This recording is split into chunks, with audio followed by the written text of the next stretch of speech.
would like to call to order the Monday, March 27th meeting of the Board of County Commissioners. There is a quorum with 2 of us present, and Commissioner Stamper is advocating for us in Washington, D.C., and we are wishing him good luck. We once again need a flag salute. Let's see, who out there? How about C.J. Neer? Would you lead us in the flag salute? I pledge allegiance to the flag of the United States of America and to the republic for which it stands, one nation under God, indivisible, with liberty and justice for all.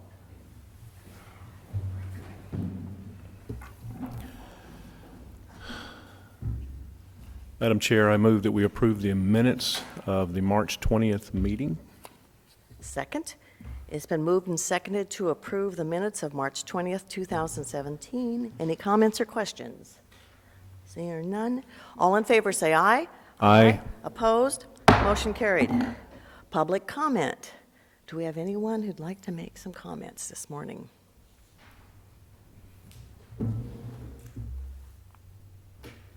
No. All right, let's move on to the notice agenda. I move that we approve the notice agenda 2 items, resolution number 17-082 and 17-083. Second.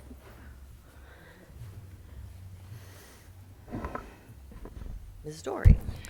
Good morning. Good morning. For the record, I'm Diane Dory, Lewis County Assessor, here to speak to Resolution 17082, I think, and went away. Anyway, this is the open space classifications that were put forward to the public benefit rating system. The committee met and then forwarded on their recommendations to the Planning Commission. The Planning Commission held a workshop and discussion and forwarded their recommendation on to you to accept these applications. Okay. No. Thank you. Thank you.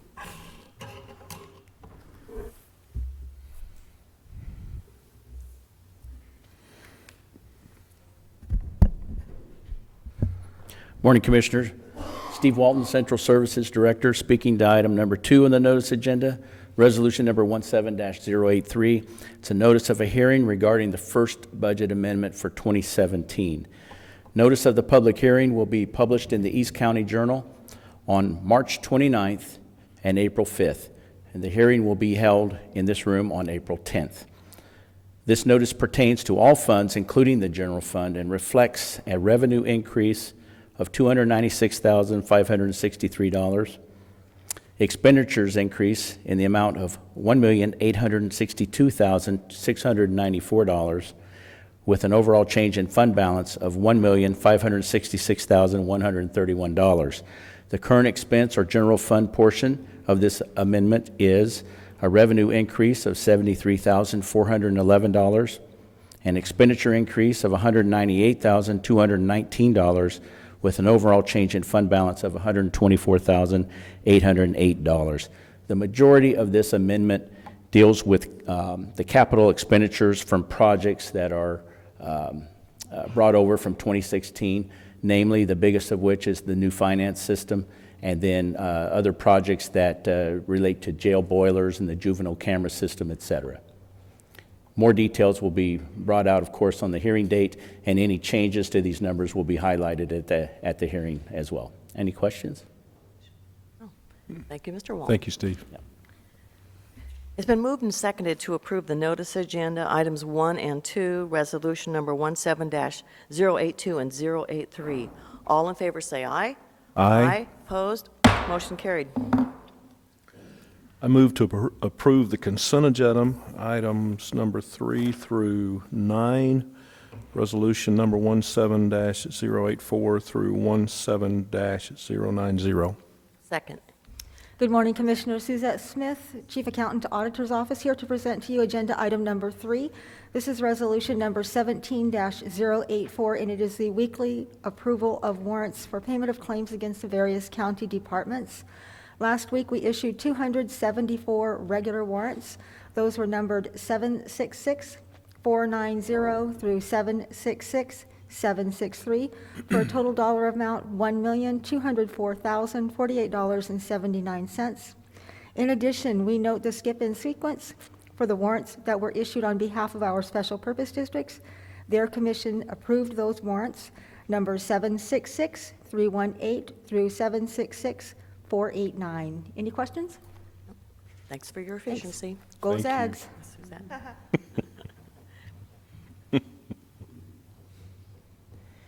Good morning, Lee Napier, Director of Community Development, speaking on agenda items 3 and 4. The first one is Resolution 17085, and this is an amendment to an existing agreement between the an amendment to an existing interagency agreement with the Washington State Resource Conservation Office, or RCO. This particular agreement is being administered by us on behalf of the Flood Authority, which we are the fiscal agent, and they have requested that we enter into this amendment. And what this amendment will do is increase our project cost by $60,000. And so the total amount for our RCO contract this week will be $660,429.19. And I'll talk about what the $60,000 goes to in the next agenda item. Any questions about the RCO contract? Number 4, so we're going on to number 5. Whoops. Yes, so moving on to the next agenda item 17086. So this is approval of a 5th supplemental agreement, a professional services agreement between Lewis County and French and Associates. And again, this is being administered by Lewis County on behalf of the Flood Authority. And this particular project relates to ongoing work associated with floodplain management programs throughout the watershed. So this crosses outside of Lewis County into Grace Harbor and Thurston counties. And so this particular scope of work has been discussed previously by the Flood Authority and recently approved by them at their March meeting. And they're asking us to enter into this agreement on their behalf. Thank you. Thank you. Good morning. Danette York, Director of Public Health and Social Services, speaking to item number 6. This is resolution number 17-087. This is a resolution to approve an agreement between Lewis County and Washington State Department of Social and Health Services. This is really just a housekeeping item. Every few years, the Department of Social and Health Services will review their general terms and conditions in the contracts that they do with all the counties, and then they update those. So this is updating that effective July 1st, 2017 through June 30th of 2023. And our prosecutor's office has reviewed those general terms and conditions, and they're fine. And it should be noted that we're doing this ahead of time. It says July 1, 2017. But when there's money involved, it'll probably be slow again. Thank you. Thank you, Thank you, Danette. Annette. Good morning, Commissioners. Eric Martin, Public Works Director and County Engineer. Speaking to agenda items 7 and 8, Resolution 17-088, approving and accepting a deed from Scott and Debbie Milcaric to Lewis County for donation of property located at 271C Stover Road near Packwood. This is a piece of property that is being donated to the county. It's been affected by the migration of the Cowlitz River. However, there may be some use still available to the Public Works Department for the protection of Stover Road. So we're recommending that the county accept this donation. Okay. Questions? So it's not oceanfront property or Well, no. anything like that? River. It's more than front. Item number 8, Resolution 17-089, selection of a consultant for the Lewis County Flood Risk Reduction Planning Project. We've reviewed a submittal for our flood risk reduction planning project and found that Petite Engineering Incorporated was best suited. This project is intended to expand and identify ways that the road department can affect flood risk reduction in the county.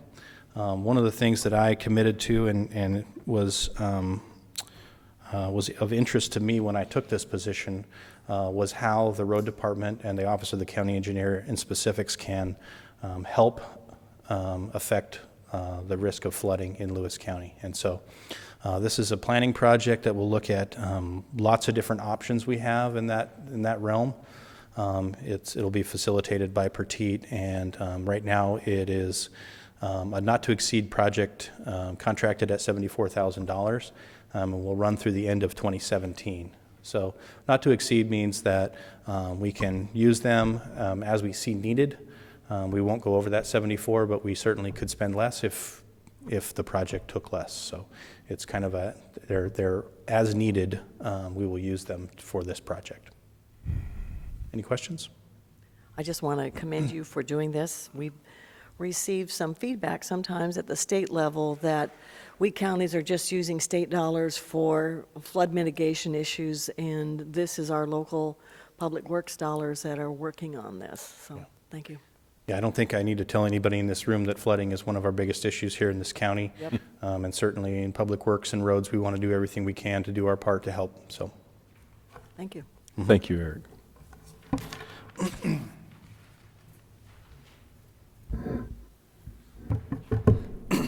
Good morning, Commissioners. Archie Smith with Lewis County Human Resources. I'm here to present item number 9 on the consent agenda, resolution number 17-090. Before I get into that, though, I do want to comment on what a great NCAA weekend it was out there, and really exciting stuff that we can focus on. I wondered when somebody was going to broach that. Yeah, I know that we probably have 1 or 2 fanatics probably even in our audience Yes, here, so yes. yeah. But item number 9 is a resolution to adopt a revised Lewis County Affirmative Action Plan. The plan had not been updated for some time. We don't have a lot of affirmative action processes because the state of Washington sort of frowns on that a little bit as a state, but when we get into the federal issues that we deal with, then we have to do this. And so we just updated this so that we are current with the contracts that we have. Any questions? Thank you, Archie. Thank you, Archie. It's been moved and seconded to approve the consent agenda, item 3 through 9, resolutions number 17084 through 090. All in favor, say aye. Aye. Opposed? Motion carried. Now, item 10 is a bid opening, and our clerk of the board, Reva Lester. This is a bid opening for the 2017-2018 county printing of legal publications. We received 3 bids, 1 each from the Chronicle, the East County Journal, and the Town Crier, and I will open those now.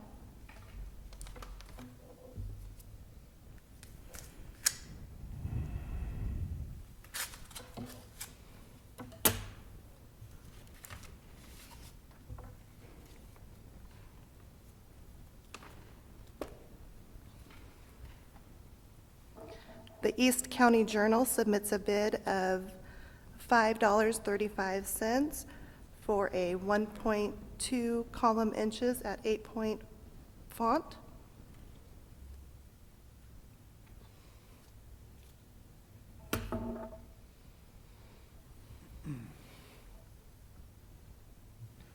I apologize, that one is per column inch, it doesn't say 1.2. So that is $5.35 per column inch.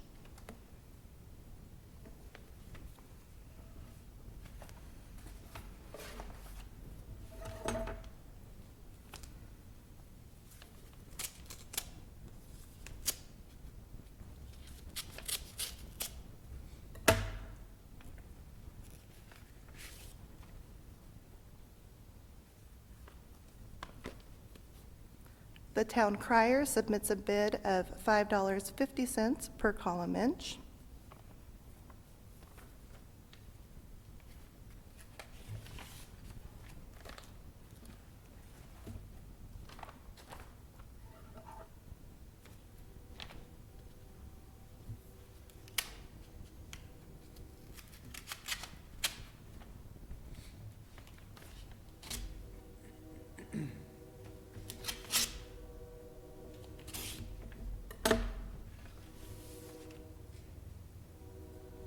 And the Chronicle submits a bid of $3.80 per 1.20 column inch.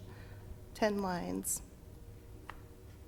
These bids will be further reviewed, and we anticipate awarding the bid during the next BOCC business meeting, which is set for April 3rd. Thank you.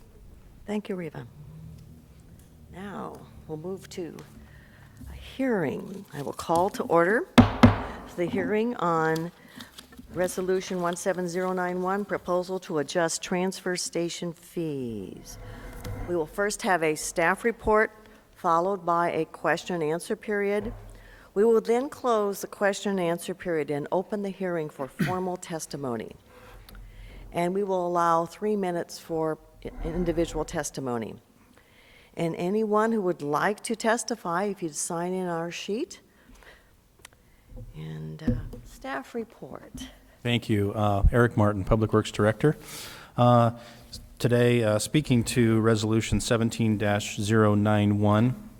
And let me start by saying that maybe our resolution title could have been more descriptive, because I've had a lot of questions about how much is it going to cost me now to bring my solid waste to the transfer station. And so one thing I think that needs to be clarified before we start is we're not adjusting the actual tipping fee. So if you're just bringing in your standard truckload of waste or your garbage cans, that fee's not changing. That's going to be the same, and it's $90 per ton, and it's going to continue to be that. So the fees that we're changing, which Steve's going to talk about here in a minute, are some of our miscellaneous kind of other items that we take at the transfer station. And there's a lot of reasons why we're doing that, which I think Steve's probably going to get into too. So with that, I'm going to turn it over to Steve here. Commissioners, public, Steve Skinner, Solid Waste Manager.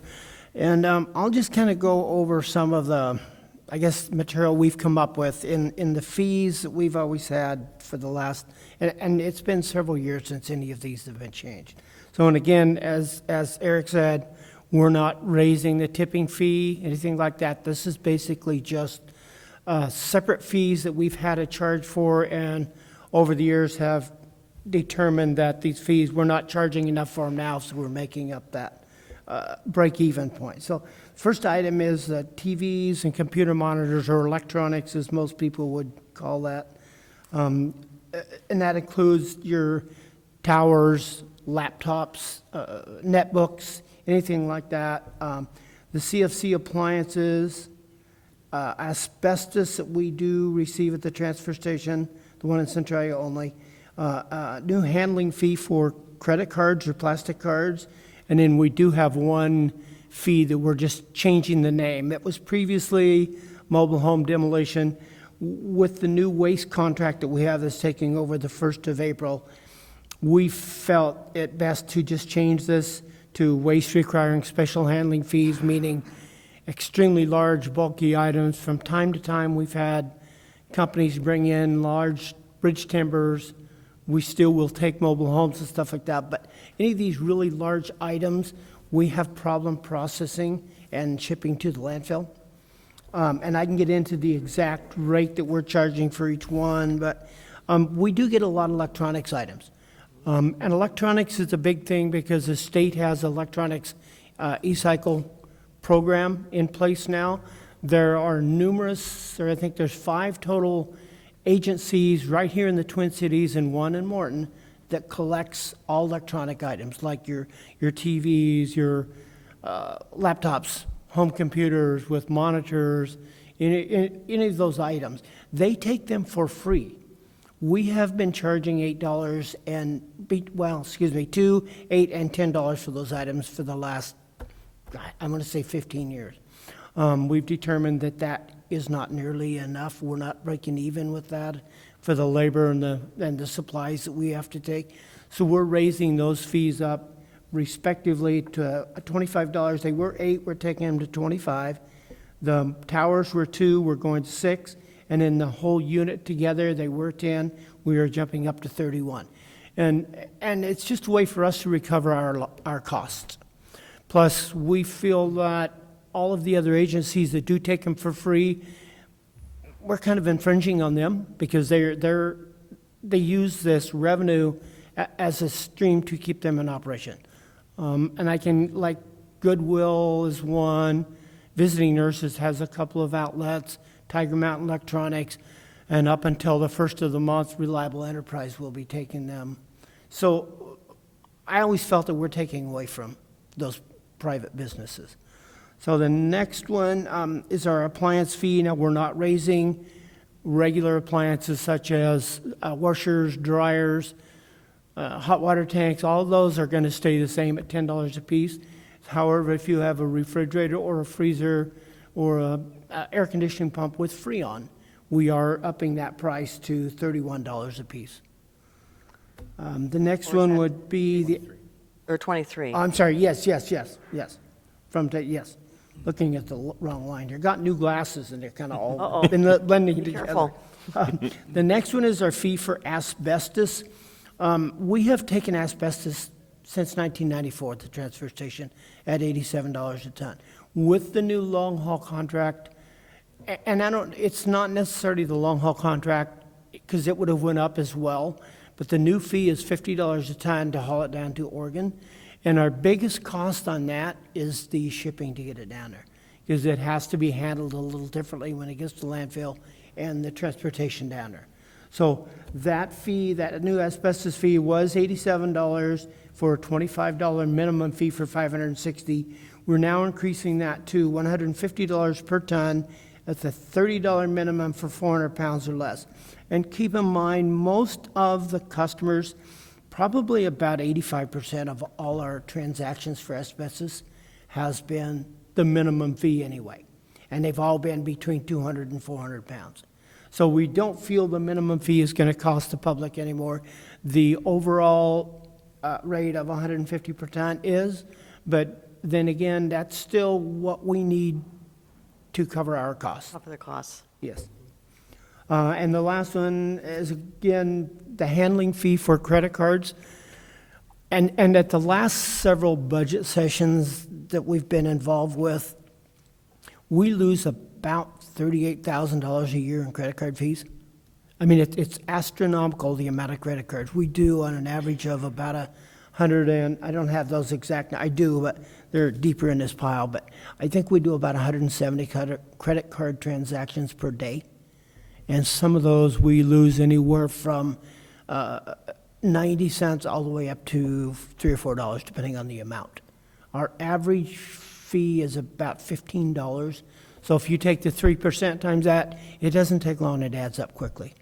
So several years ago, all the credit card companies with the banks came up with a program that you can charge back the customers for using their cards up until, I think it was, I want to say it was 2012 or 13, it was illegal to do that. But since that legislation has passed, and almost, I believe it is nationwide, you can charge back fees to credit card users. However, some of those fees, if it's a debit card or a prepaid card, you still cannot charge them. So working with Columbia Bank and several other institutions and 3 or 4 different processors that I contacted with research, the easiest way we've come up with is to just do a flat $1 handling fee for every credit card transaction. That way we don't have to report any of that back to the state. We don't have to report any of that to the credit card companies. It's simply a cost for using plastic cards. And that dollar handling fee should cover everything through 2018. We estimated at all the cards we have and the number of transactions we have that we would make about $1,000 if it keeps going as it is now. So as the next year or two, we may have to revisit that as a disposal district and raise that fee. But right now, that will at least cover, or we might make a little bit, but we may lose a little bit. But it's a lot better than the $38,000 that we currently lose per year. And the last one is basically, as I talked, just changing the name from a mobile home fee to waste requiring special handling. And again, this is large, bulky items. We, more often than one would think, we get boats, campers, big, huge travel trailers, things like that people bring in for disposal. So this allows us to spend a little bit more time processing those wastes, and especially with the new long-haul contract that we negotiated, a per ton, a minimum tonnage for each container going out, we have to be a little bit more careful processing that waste to ensure that those trailers are up to weight. Is there is a small fee that we would pay for every ton we're below the 30. So I think this is all will work out well. We have done a lot of research, going over things with Eric and his staff. We spend a lot of hours getting all these fees corrected. So A couple of comments to add. Number one, I want to say that the Solid Waste Advisory Committee, or SWAC as they're sometimes known, was really helpful and instrumental in refining some of these fees. We had several discussions with them and got to a point where they felt comfortable with what we were doing. There was a couple they changed, a couple we took off the table based on their recommendations, and so I want to thank the SWAC for their input on that. It was really very helpful. And the other thing I want to note here is that these fees won't go into effect until the 1st of May. And so between, assuming this is approved today, between now and that time, we will be doing some signage, some education for the public that comes in, so they're not surprised by these fees when they do go into effect on May 1st. We've also had some discussions about some training with staff to make sure that the message is out there and correct about why we're doing this and what it means to them, and what are the expectations to our customers. So we'll be doing some of that work over the next month before these go into effect.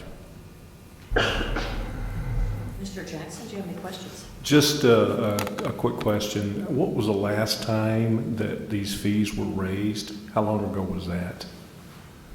Richard, the electronics, I believe, I want to say it was probably 2005 or 6 when we instituted those fees. The asbestos had never been changed. The CFCs, none of those have been changed since 1994. Okay. Any other questions? So I will open the question and answer period for the public to ask questions.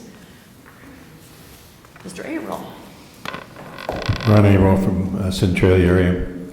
I'm a little bit concerned about the credit card fee.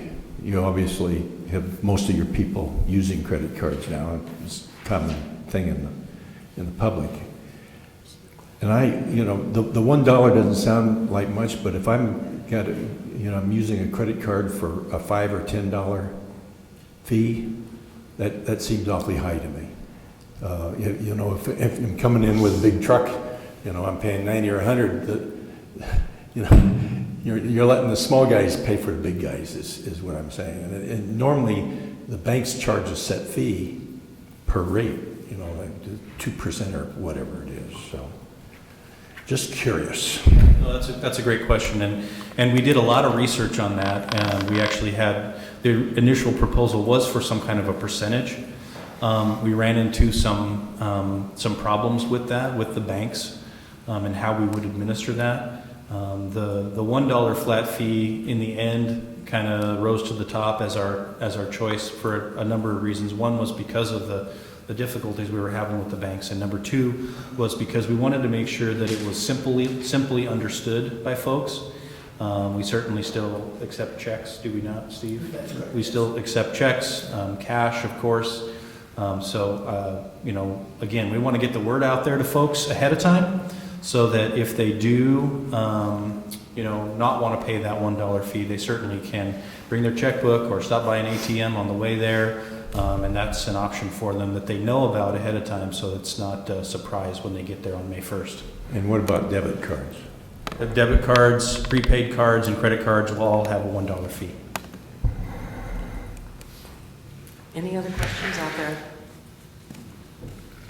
Okay, I will close the question and answer period. Staff, would you like to have your opening comments to be incorporated into the hearing? Again, as I started talking, I think these are needed fees, and I don't think any of them are absorbent. And as Eric mentioned, that we plan on doing PSAs to the press to let them know, to get the word out. I don't want any surprises when people come up, because those surprises are the ones that either get answered by me, Eric, or you as the board members. So I guess we just want to make sure everybody knows ahead of time and is fine with it. So can I hear comments on the record? Yes, please. Yes, thank you. Sorry. That's okay. Okay, I will open the hearing for public testimony. Do we have anyone?